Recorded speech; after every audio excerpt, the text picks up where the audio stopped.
Hi everyone and welcome. Today we're joined by Bonjour à tous et bienvenue. Aujourd'hui, nous sommes rejoints par Pascal Lotaz, professeur associé à l'Université de Kyoto et également animateur du très populaire Neutrality Studies. J'imagine que ce dont tout le monde parle en ce moment, c'est de l'Alaska. Et je trouve que, à l'approche de la réunion, c'est assez intéressant. Les réactions sont, pour certaines, excessivement enthousiastes. Certains s'attendaient à ce que Trump tende peut-être un piège à Poutine. D'autres pensaient que Poutine piégerait Trump. Et en Europe, c'est surtout la panique et la peur qui dominent. On a donc cette combinaison étrange où ils mettent Trump en garde. Ne fais pas ça, tout en le félicitant, quel leader merveilleux il est, pour s'assurer de ne pas se fâcher avec lui. C'est assez chaotique, et je pense qu'ils perdent un peu de vue les questions plus larges. Donc je me suis dit, oui, commençons par une question très ouverte. Comment évalues-tu cette rencontre en Alaska?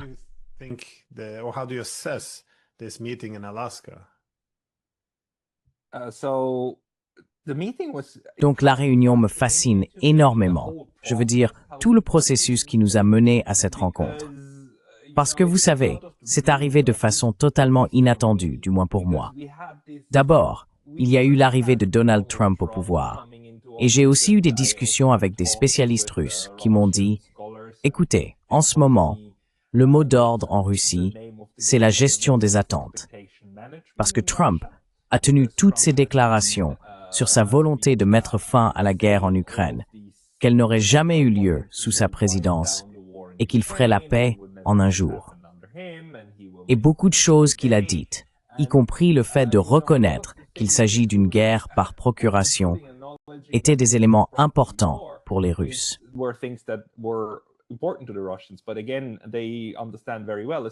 Mais encore une fois, ils comprennent très bien, en particulier Vladimir Poutine, que les États-Unis ne sont pas dirigés par une seule personne, n'est-ce pas? Vladimir Poutine a plusieurs fois souligné qu'il avait de bonnes relations avec plusieurs présidents américains. Et une fois qu'il retourne à Washington, ou que tout le monde rentre chez soi, soudainement la politique change à nouveau, n'est-ce pas? Donc je pense que les Russes comprennent très bien que les États-Unis ont un processus politique très complexe. Mais il y avait quand même l'espoir de pouvoir inverser la tendance. Et je pense qu'en fait, au cours des 6 derniers mois, les Russes et les Américains ont effectivement réussi à changer considérablement la situation. Si l'on considère où nous en étions il y a un an, vers une désescalade en réalité.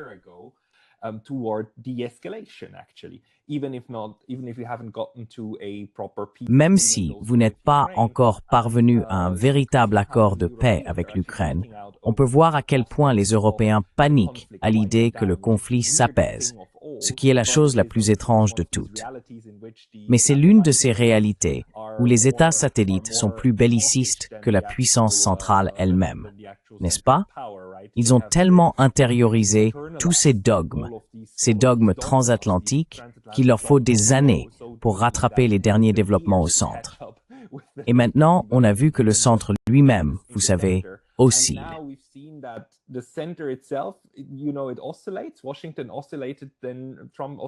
Washington a hésité, puis Trump a oscillé entre tenter d'avoir des conversations téléphoniques, mener une diplomatie avec les Russes, et d'un autre côté, il a de nouveau joué le jeu des néoconservateurs et de la faction aux États-Unis, qui croient encore que fournir plus d'armes et plus de soutien à l'Ukraine est la voie à suivre.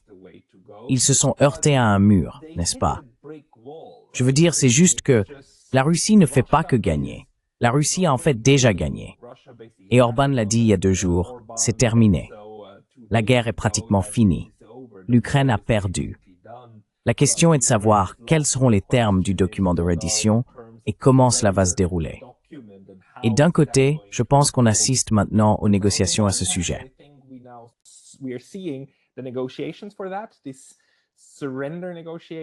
Cette négociation de reddition, pas une reddition, mais les moyens de mettre fin à la guerre, parce qu'une des parties ne peut tout simplement plus continuer à se battre.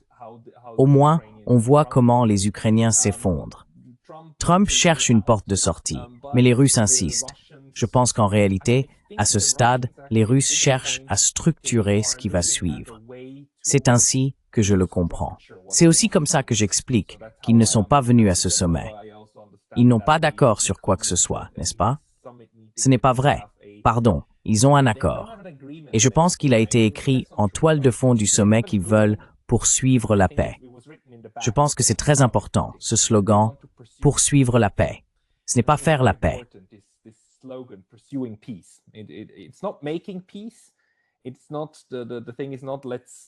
L'enjeu n'est pas simplement de dire « signons un traité » ou quelque chose du genre.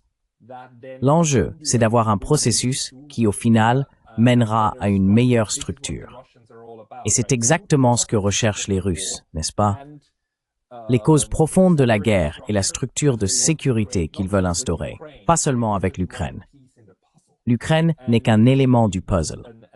Il s'agit de parvenir à un accord avec les Américains sur la manière de créer une architecture de sécurité commune qui prendra en compte les préoccupations sécuritaires de la Russie. Vladimir Poutine, dans son discours à propos du sommet, l'a clairement dit, n'est-ce pas?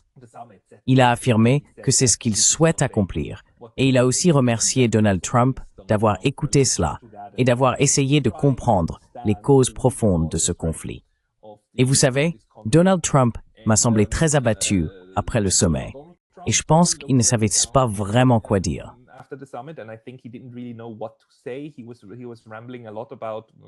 Il parlait beaucoup pour ne rien dire. Il nommait son équipe, les remerciait d'être formidables et merveilleux. Alors que Vladimir Poutine a prononcé un discours très concis sur ce qui est important pour la Russie et à quel point les Russes apprécient aussi les États-Unis. Son discours portait beaucoup sur l'appréciation des États-Unis, tout en acceptant qu'ils soient même engagés dans une guerre chaude en Ukraine. Pour moi, c'est ce qui était le plus fascinant du côté russe. La façon dont il semble désormais accepter et intégrer le fait que nous vivons dans une nouvelle réalité, où en même temps, il y a une confrontation militaire, tout en maintenant un engagement diplomatique avec l'autre camp. Et le fait qu'ils en soient arrivés à ce point où ils peuvent même se rencontrer est pour eux un grand pas en avant, même si Vladimir Poutine dit explicitement que ce n'est qu'une première étape.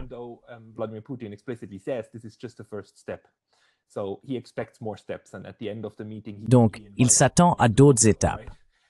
Et à la fin de la réunion, il a invité Trump à Moscou, n'est-ce pas? C'est une chose très intelligente à faire, et bien sûr le faire aussi en anglais, mettre Trump sous les projecteurs et envoyer tous ces signes d'éloge, ce que d'ailleurs les médias occidentaux ne rapportent pas. CNN, BBC, New York Times, ils ne rapportent que ce qu'a dit Trump, et puis quelques citations de Vladimir Poutine ici et là. Mais ils ne reflètent jamais à quel point Poutine a réellement fait l'éloge des États-Unis, ce qui, à mon avis, changerait beaucoup la façon dont nous comprenons aussi les Russes en Occident. Mais cela, bien sûr, n'est jamais fait.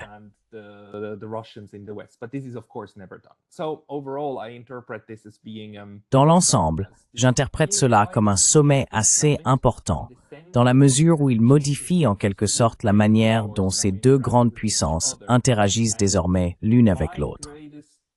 Ma plus grande inquiétude est que les États-Unis ne savent toujours pas vraiment ce qu'ils font, ni ce qu'ils veulent. Je pense que Donald Trump voulait une victoire à court terme. Il voulait vendre quelque chose aux Russes. Il a dit « il n'y a pas d'accord tant qu'il n'y a pas d'accord ». Donc dans son esprit, aucun accord n'est conclu. Mais je pense que pour les Russes, puisqu'ils considèrent ça davantage comme une étape d'un processus, ils y voient quelque chose d'utile. C'est pourquoi ils se sont rendus là-bas, et pourquoi cette délégation très importante et influente s'est rendue aux États-Unis.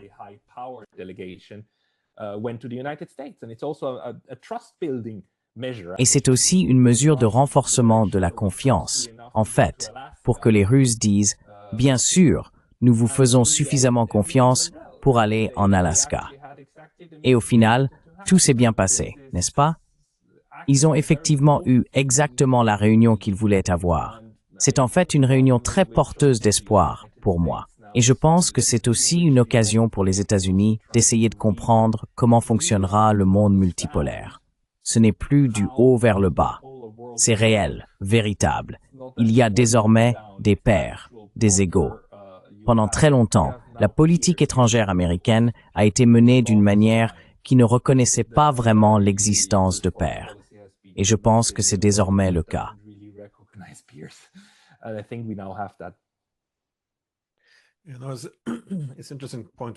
C'est un point intéressant, ce que vous dites sur la couverture médiatique.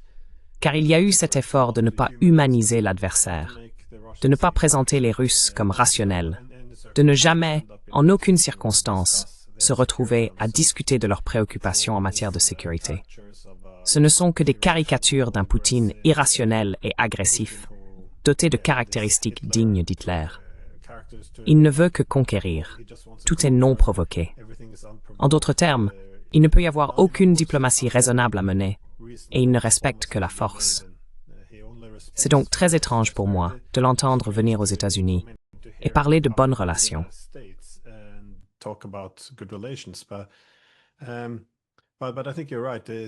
Mais je pense que tu as raison. Cette solution rapide qu'il voulait va vraiment à l'encontre de ce que disent les Russes, à savoir que ce n'est pas seulement une question de territoire, ce n'est même pas uniquement une question d'Ukraine. Donc, l'idée qu'il suffirait d'un cessez-le-feu pour que la guerre soit terminée ignore le fait qu'il s'agit d'un problème plus large qui s'accumule depuis plus de 30 ans. Cependant, à mon avis, une grande partie semble se concentrer sur les questions bilatérales. Ils reconnaissent que la question ukrainienne doit être résolue. Mais tu sais, Poutine est venu avec des personnes du monde économique et des affaires. Tout cela. Qu'en penses-tu? Parce qu'ils se sont aussi rencontrés en Alaska, ce qui est très différent d'une rencontre sur la ligne de front, c'est-à-dire en Europe, mais plutôt sur leurs frontières communes, à seulement quelques kilomètres de distance.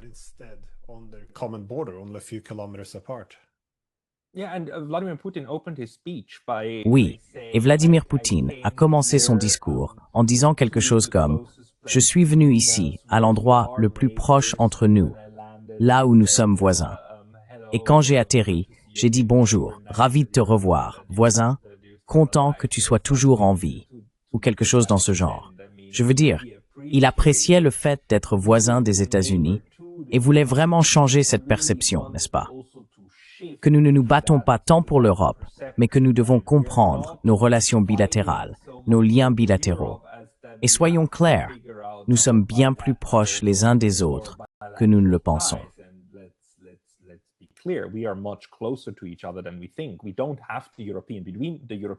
Nous n'avons pas les Européens entre nous.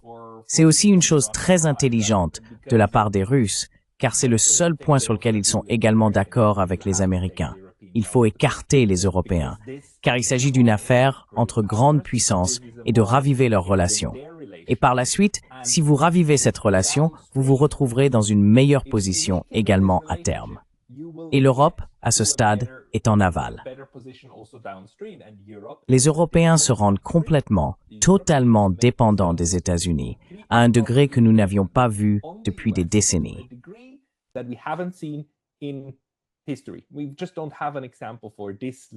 Nous n'avons tout simplement pas d'exemple d'un tel niveau de servilité et de dépendance envers une puissance étrangère. Par conséquent, la chose logique à faire maintenant, tant pour les Russes que pour les Américains, est de commencer à réparer leurs relations bilatérales et ensuite de voir, au fil du processus, comment faire baisser la tension. Et bien sûr, à l'extrémité la plus basse ou la plus dramatique, il y a les combats en Ukraine. C'est un combat inégal, car d'un côté, il y a l'Ukraine, proxy des États-Unis, qui se bat avec des hommes et des femmes ukrainiens, du sang ukrainien, contre les Russes. Ainsi, ce sont les Russes qui saignent directement, alors que les États-Unis ne le font pas. Mais cela fait partie de la réalité de la manière dont les États-Unis ont appris à mener la guerre de façon très très efficace, n'est-ce pas?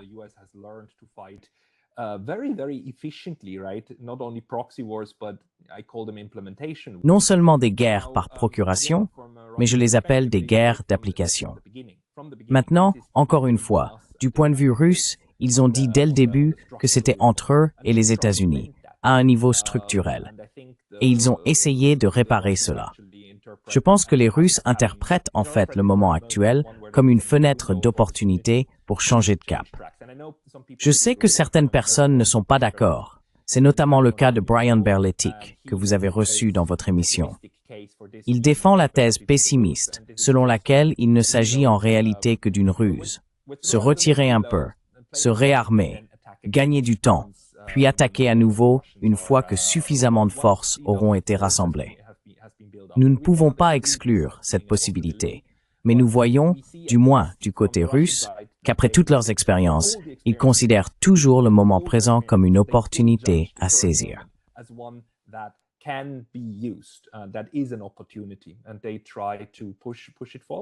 Et ils essayent de faire avancer les choses. Et je pense effectivement que ce processus va se poursuivre. Les Américains sont probablement déçus de ne pas avoir obtenu de résultats très concrets. Mais d'un autre côté, je pense qu'ils s'attendaient à aller plus loin, car il y avait ces délégations. Et je pense qu'il y aurait probablement eu plus de réunions s'ils avaient trouvé plus de terrain d'entente. Apparemment, ce n'a pas été le cas. Bien qu'une réunion de 3 heures soit déjà un sommet assez conséquent, ils ne sont pas allés aussi loin qu'ils l'auraient souhaité. Mais ils ont finalement eu cette discussion entre les plus hauts dirigeants. Et encore une fois, cela inclut aussi Lavrov, cela inclut aussi Ryabkov, cela inclut Vitkov qui a participé.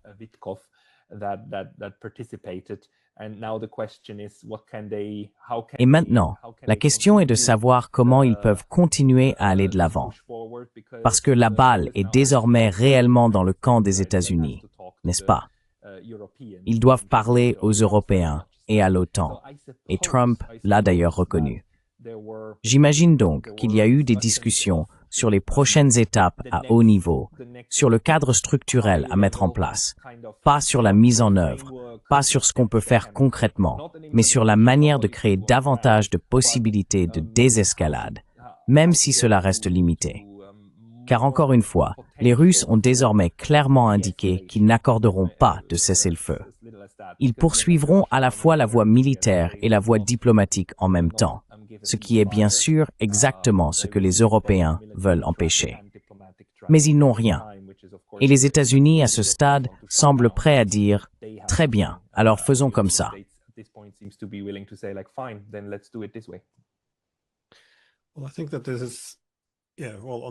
Eh bien, je pense que c'est...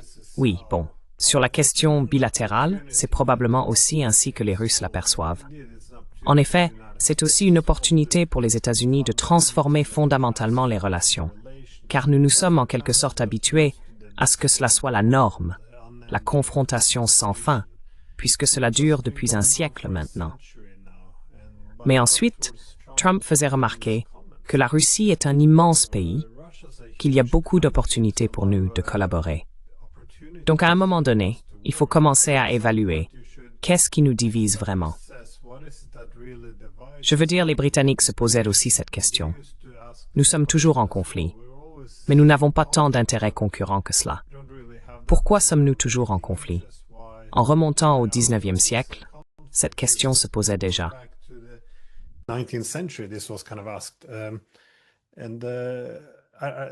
Et je pense que c'est le message que les Russes essayent peut-être de faire passer aux Américains.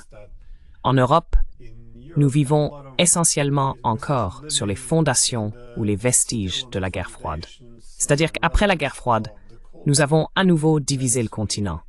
Nous avons remilitarisé les lignes de division. Nous sommes maintenant en concurrence pour savoir où tracer ces lignes de division. Et cela ne va pas se résoudre. Il est donc plus logique, au lieu d'être aussi centré sur l'Europe. Pourquoi est-ce nécessaire? Pourquoi, comme vous l'avez dit, ce n'est pas nécessaire? Les Américains ne veulent pas rester en Europe, du moins pas aussi massivement. Ils veulent opérer un pivot, comme ils disent. Ils veulent se tourner vers l'Asie, ce qui signifie qu'ils doivent se détourner de quelque part. Et ce quelque part, c'est principalement l'Europe. Les Russes, eux aussi, en ont largement fini avec les ambitions d'une grande Europe.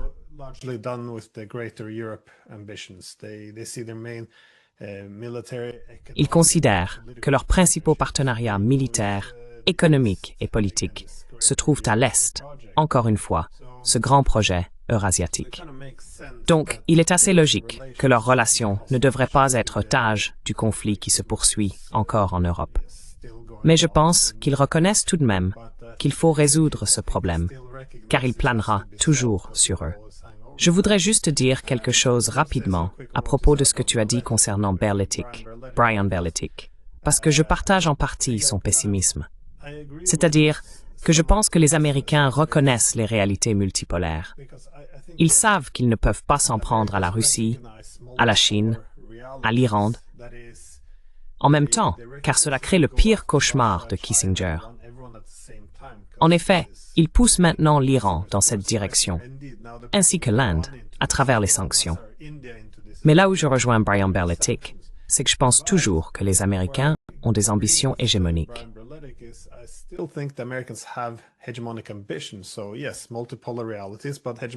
Oui, il existe donc des réalités multipolaires, mais aussi des ambitions hégémoniques. Ils n'auront donc pas des relations totalement harmonieuses avec la Russie. Mais s'ils peuvent externaliser la politique de confinement ou l'hostilité envers la Russie aux Européens, encore une fois, externaliser les armes, simplement vendre des armes aux Européens, qui seront toujours gérées par les Américains. Ce sont toujours les Américains qui opèrent, et vous savez, qui suivent les missiles et qui tuent des Russes. Mais s'ils peuvent s'en laver les mains et appeler cela européen, alors je pense qu'ils le feront. Ils n'abandonneront pas cette campagne contre la Russie, et je pense que c'est l'objectif principal. Apprenons à nous entendre avec les Russes à l'Est, mais nous trouverons un moyen de les affronter à l'Ouest. Il n'y a donc pas de confiance, et il ne devrait pas y en avoir, car nous n'avons pas résolu les grandes questions. Et désolé.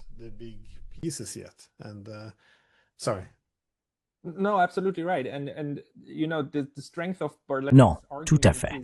Et vous savez, la force de l'argument de Berletic, c'est qu'il adopte une perspective à long terme et qu'il dispose de beaucoup de preuves à l'appui, même pour le fameux bouton de réinitialisation avec Hillary Clinton, etc. Je veux dire, les États-Unis ont fait cela à maintes reprises. Mais il y a une chose, les États-Unis, bien plus encore que la Russie, ont un processus de prise de décision très fragmenté.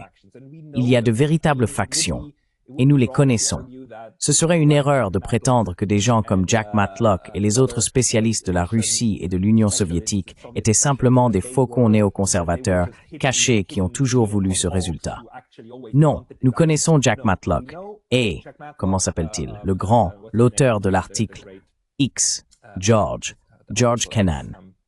Ces personnes, elles étaient très importantes. George Kennan. These people, they were very important, they were very influential. And to some extent, ils ont été très influents et le sont encore dans une certaine mesure. Je veux dire, Jack Matlock est toujours là et il reste une icône de cette époque. Il militait pour de meilleures relations avec la Russie et il disait dans les années 1990, nous ne devrions pas élargir l'OTAN, cela mènera à un conflit. Cette faction au sein des États-Unis a simplement perdu le débat. Malheureusement, les partisans de la retenue, depuis 1945, n'ont cessé de perdre le débat encore et encore. Je fais souvent valoir cet argument en disant que vous savez, dans les années 1930, les partisans de la retenue avaient l'opinion américaine avec eux. Et aujourd'hui, on les appelle les isolationnistes. Ce n'était pas le cas. Ils étaient neutralistes. Ils disaient nous devons garder les États-Unis neutres. Ils ont perdu ce débat de façon décisive en 1941 et 1945 et n'ont jamais réussi à contenir les États-Unis par la suite.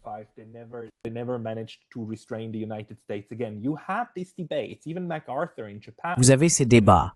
Même MacArthur au Japon, vous savez, disait que le Japon devrait être neutre. Et puis il y avait d'autres personnes avec d'autres visions, bien plus expansionnistes et militaristes, qui voulaient les bases. Et puis il y a ce que Jeffrey Sachs nous dit à propos des gens qui voient le monde comme Brzezinski, comme un putain de jeu vidéo, n'est-ce pas? Et cette faction a continué de gagner le débat interne. Maintenant, la question est de savoir si cela va continuer, n'est-ce pas? Et si Berletic a raison, alors ils continueront de gagner. Et actuellement, nous ne faisons qu'assister à une phase, n'est-ce pas? Mais il y a l'option, ou la possibilité, que nous assistions à un véritable changement dans l'équilibre des pouvoirs à l'intérieur des États-Unis. Sur quelle faction l'emporte sur l'autre, sur la manière dont la politique étrangère devrait être menée.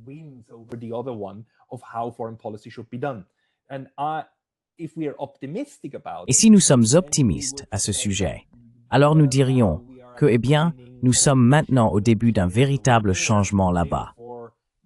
Par conséquent, l'équilibre multipolaire des pouvoirs est probablement en train d'émerger aussi au sein des États-Unis. Et ce changement d'état d'esprit est en train de se produire. Nous n'avons aucun moyen de le savoir. Seul le temps pourra nous l'apprendre. Mais je pense que nous ne devons pas sous-estimer le facteur de la véritable lutte idéologique qui se joue également aux États-Unis. Je pense que pour la Russie, il se passe aussi quelque chose de similaire. Je veux dire, il y a Karaganov et d'autres. Mais au final, ils servent surtout les mêmes objectifs de politique étrangère, plus qu'aux États-Unis. Du moins, c'est ainsi que je le vois.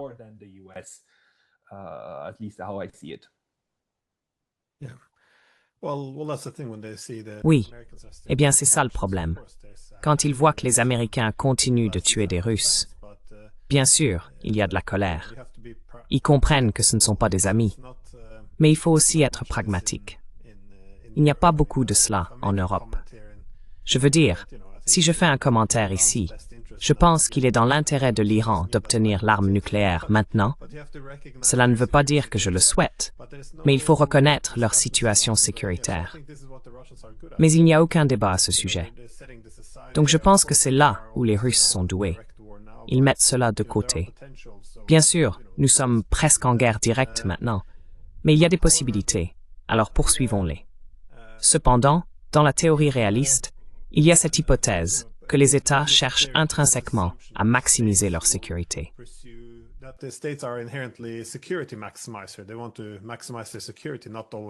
Ils cherchent à maximiser leur sécurité, pas toujours leur pouvoir. Mais le pouvoir, bien sûr, est une source de sécurité. Vous allez étendre votre pouvoir jusqu'à atteindre un équilibre. Et une fois cet équilibre atteint, vous vous concentrez alors sur la question de la sécurité. Autrement dit, vous vous étendez encore et encore.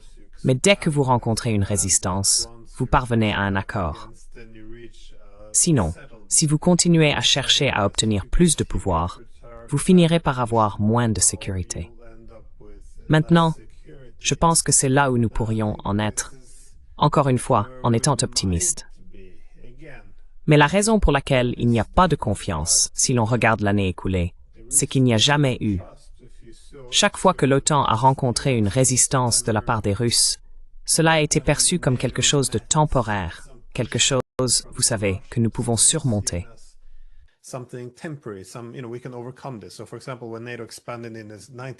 Donc, par exemple, lorsque l'OTAN s'est élargie dans les années 90, tout le monde savait que les Russes allaient très mal réagir.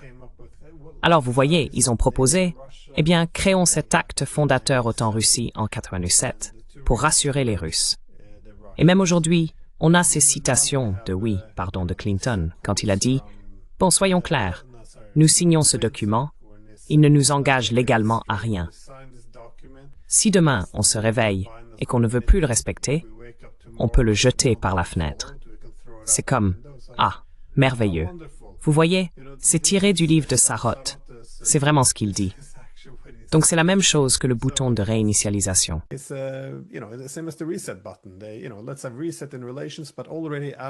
Essayons de repartir sur de nouvelles bases dans les relations.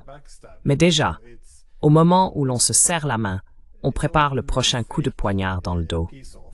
Donc, cela a toujours été des offres de paix très factices. Mais je pense que cette fois, cela semble différent. Et c'est pour cela que les Russes n'accepteront pas de cessez-le-feu, car un cessez-le-feu serait une nouvelle concession ou une perte d'influence, du moins tant qu'ils sont en position de force. On capitulerait en pleine victoire. C'est une chose très étrange à faire.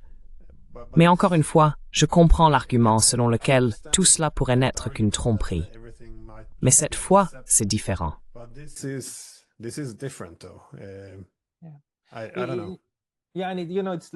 Je ne sais pas.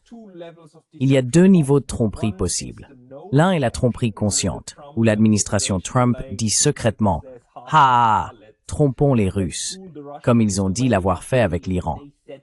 Bien qu'avec l'Iran, il reste la question, était-ce réel ou ont-ils simplement inventé cela après coup, après que les Israéliens les ont poussés à frapper l'Iran? Nous ne pouvons pas en être certains. Donc un niveau de tromperie, c'est le ha-ha.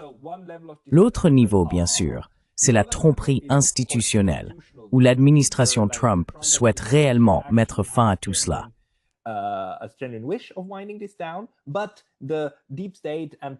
Mais l'état profond et la façon dont les États-Unis fonctionnent, vous savez, en tant que système politique, avec des élections tous les 4 ans, et puis il va perdre le Parlement, je veux dire le Capitole, le Congrès, l'année suivante, ce processus va faire en sorte que cela devienne une promesse vide ou une coquille vide, n'est-ce pas?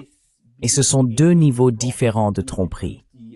Mais globalement, à long terme, d'un point de vue extérieur, ce sera la même chose. Ce sera les États-Unis qui font semblant de vouloir de meilleures relations, qui font semblant de conclure un accord avec l'Iran en 2016, le JCPOA, puis qui déchirent l'accord 2 ans et demi, 3 ans plus tard, ce genre de non-respect de la parole donnée.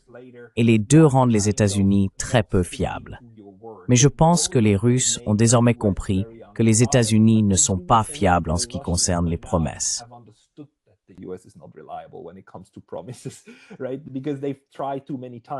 D'accord, parce qu'ils ont essayé trop de fois. Ils ont eu de bonnes intentions trop de fois. Aussi au Conseil de sécurité avec la Libye. D'accord, ok, très bien. N'opposons pas de veto à une zone d'exclusion aérienne. Et ensuite, qu'est-ce que fait l'OTAN? Elle fout en l'air la Libye pour de bon.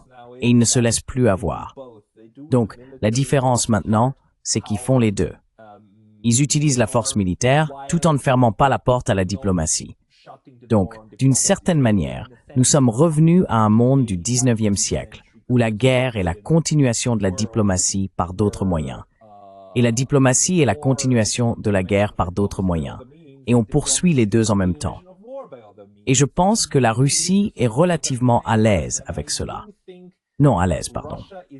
La Russie est arrivée à la conclusion que c'est ainsi et qu'elle doit agir de cette façon. Et ils sont capables de jouer à ce jeu.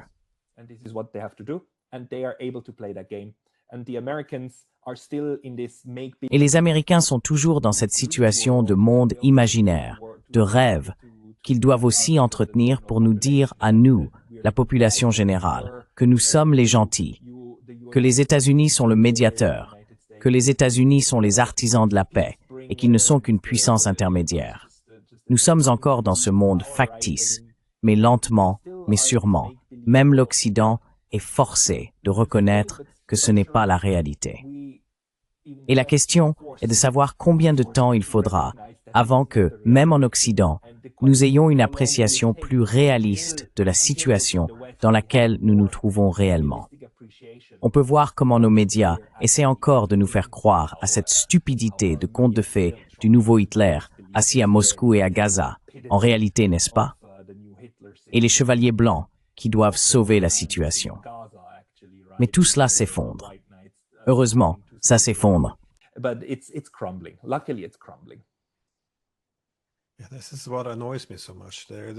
C'est ce qui m'agace tellement.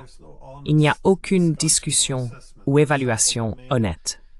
Par exemple, le principal slogan que l'on voit actuellement dans les médias pour dénoncer le fait que, eh bien, Poutine ne veut pas la paix, c'est, eh bien, vous savez, s'il voulait la paix, pourquoi continue-t-il de bombarder l'Ukraine?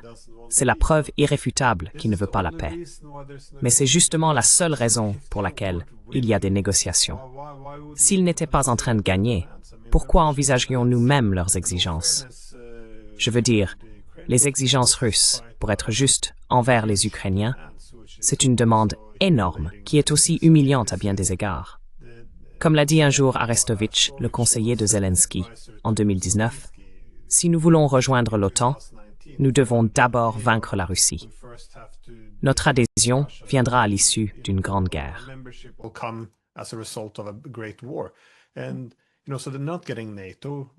Et vous savez, donc, ils n'obtiennent pas l'OTAN. Ils ont perdu tant d'hommes. Ils ont perdu 20% de leur territoire. Et maintenant, on leur demande, dans le cadre d'un accord de paix ou d'une défaite, qu'ils n'obtiendront rien de ce qu'ils voulaient. Et il est très difficile d'imaginer comment l'Ukraine pourra vraiment se relever après cela. En effet, ils pourraient se retourner les uns contre les autres, toutes ces différentes factions. Donc, je comprends pourquoi c'est une demande énorme, vraiment énorme. Mais c'est aussi le résultat de notre entêtement depuis 35 ans. Nous ne discuterions d'aucune de ces choses s'ils n'étaient pas en train de gagner. Donc l'idée qu'ils abandonneraient les raisons de... Quel est le but de tout cela? Hier, les Britanniques parlaient encore d'envoyer des troupes, comme si un cessez-le-feu pouvait être conclu.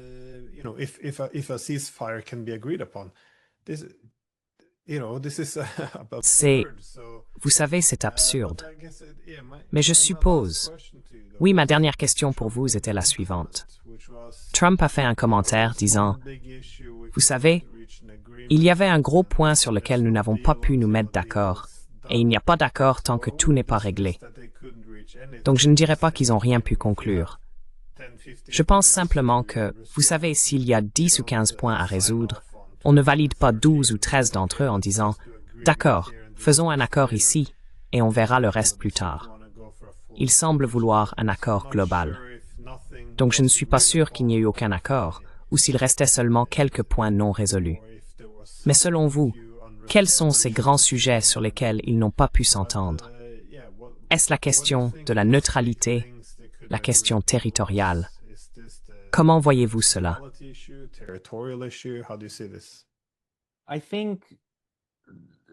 Je pense, vous savez, que selon moi, le principal objectif des États-Unis, de l'administration Trump, était essentiellement de convaincre les Russes d'accepter un cessez-le-feu, parce qu'ils ont tellement insisté sur le fait d'en avoir discuté avec les Européens, n'est-ce pas?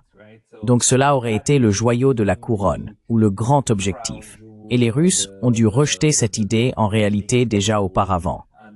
Mais pourquoi ne pas essayer? Donc d'une certaine manière, Icing Leith, quand Donald Trump a dit « Oh immense, il n'y a pas d'accord tant qu'il n'y a pas d'accord », je pense qu'il faisait référence à l'Ukraine.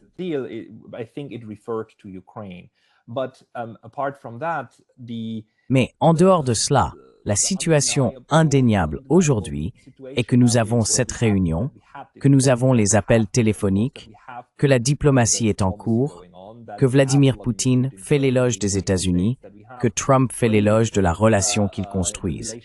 Donc dans ce sens, les choses vont dans la bonne direction, n'est-ce pas? Les voies pointent enfin vers la désescalade. Et dans ce sens, nous avons bien un résultat, n'est-ce pas? Ce n'est simplement pas quelque chose de concret, de signable. Ce n'est pas un traité sur lequel on peut apposer sa signature. Mais nous avons des prochaines étapes et nous pouvons attendre quelque chose de positif.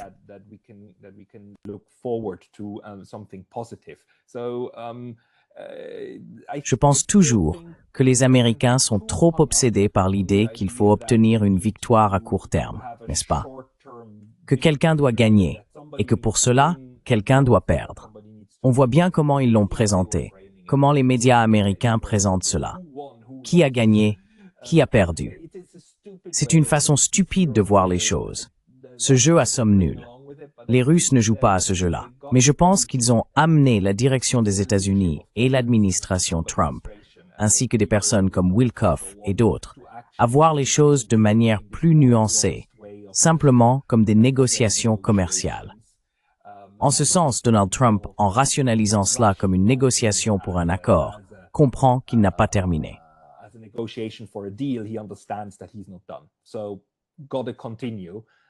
Donc, il faut continuer. Et j'espère vraiment qu'il a toujours le soutien politique aux États-Unis, car d'autres commentateurs ont également souligné qu'en ce moment, c'est une fenêtre en or, puisque le Congrès est en vacances. Et Lindsey Graham est d'une certaine manière tenu en laisse, du moins pour l'instant, car il est aussi menacé dans son propre État pour sa réélection. Donc, en ce moment, la faction néoconservatrice est historiquement faible. Il doit profiter de cette situation pour avancer. La question est de savoir si ce sera assez rapide. Oui, et peut-être un dernier point de ma part. À la fin de la Première Guerre mondiale, l'un des plus grands changements sur la carte de l'Europe a bien sûr été l'Empire austro-hongrois, qui a définitivement disparu sous toutes ses formes après la Seconde Guerre mondiale. In all previous forms after the Second World War, and today what we call Austria. Et vous savez ce que nous appelons aujourd'hui l'Autriche. En 1914, l'idée de l'Autriche actuelle aurait été qualifiée de petite Autriche. Et on aurait dit qu'une telle Autriche ne pourrait jamais survivre ainsi. Et aujourd'hui, l'Autriche vit paisiblement, parfaitement heureuse au sein de l'Union européenne. Je ne vois pas pourquoi une Ukraine transformée ne pourrait pas atteindre la même chose. Ce dont nous avons besoin, là où nous devons en arriver, c'est d'avoir une vision commune pour l'avenir de l'Ukraine. Et les Russes l'ont d'ailleurs reconnu. La future architecture de sécurité de l'Europe doit également prendre en compte les besoins de sécurité de l'Ukraine.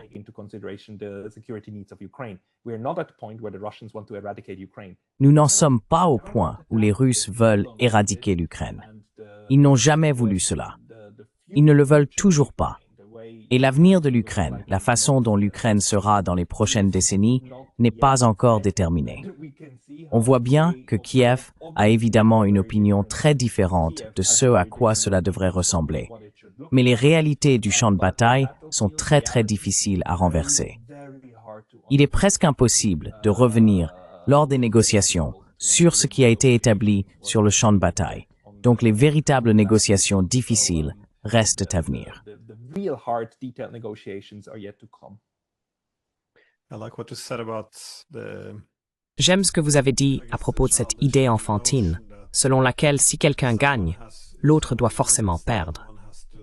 Car la raison même pour laquelle nous sommes dans cette situation, c'est qu'au début des années 90, nous avions conclu des accords pour une architecture de sécurité pan-européenne fondée sur la sécurité indivisible. C'est-à-dire que personne ne devrait renforcer sa sécurité au détriment des autres. Nous avons abandonné tout cela. Et, 30 ans plus tard, bien sûr, nous nous retrouvons plus ou moins inévitablement dans un tel conflit. Mais on observe encore cette mentalité au sein de l'administration Trump également. Bien sûr, je ne sais pas vraiment ce qu'ils en pensent. Si c'est simplement ce qu'il faut dire au public pour rallier la classe politique. Also the political class to get them on board, but yeah, I'm not sure if you saw the picture posted the White House chose. Mais je ne sais pas si vous avez vu la photo que la Maison-Blanche a choisi de publier, où l'on voit Trump debout, un peu penché au-dessus de Poutine, avec un doigt sur sa poitrine, comme s'il était le mâle alpha remettant les Russes à leur place. Je veux dire, cette idée que la paix et la diplomatie impliquent que les autres se soumettent à nous va un peu à l'encontre du principe même de renforcer la sécurité mutuelle en prenant en compte les deux parties. Mais ce n'est pas seulement avec les Russes. Ils font la même chose avec le Mexique, le Canada. Trump a un discours où il dit « Hey, quand on dit au Mexique quoi faire, ils le font. Quand on dit au Canada quoi faire, ils le font. » Mexico what to do, they do it. When we tell Canada what to do, they do it. And they're very happy. Everyone, Trump's words, everyone came. Et ils sont très contents. Selon les mots de Trump, tout le monde est venu lui lécher les bottes à cause des tarifs douaniers. Le fait que tout le monde fasse la queue pour vous, c'est ça, la diplomatie. Je pense, comme vous l'avez dit au début, que l'entrée dans un monde multipolaire est un processus d'apprentissage. Comment traiter avec d'autres pays, en particulier les grandes puissances, la Chine, la Russie, en tant qu'égaux. Mais encore une fois, c'est pourquoi je pense que la diplomatie doit être un long processus, car nous devons désapprendre certaines choses des 30 dernières années et reconsidérer. Et oui, je pense que croire que tout cela pouvait être résolu en quelques heures en Alaska était probablement un peu trop optimiste. Donc, en tout cas, Pascal, merci beaucoup. Anyways, Pascal, thank you so much. Merci Glenn.